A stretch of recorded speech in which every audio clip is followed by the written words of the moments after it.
আসসালামু আলাইকুম। দীর্ঘ অনেকদিন পর হঠাৎ করে আজকে রাত্রে বৃষ্টি হচ্ছে।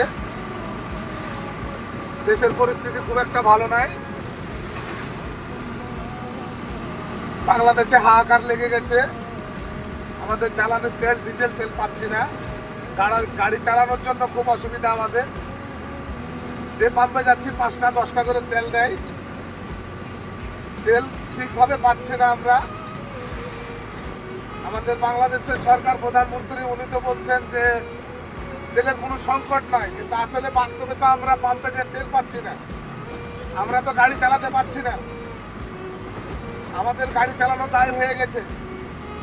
আমরা আর গাড়ি চালাতে পারবো না, গাড়ি বন্ধ করে দিতে হবে। বাংলাদেশের 64 জেলার ড্রাইভার ভাইরা, আপনারা সাবধানতা অবলম্বন করবেন, সুষ্ঠুভাবে গাড়ি চালাবেন।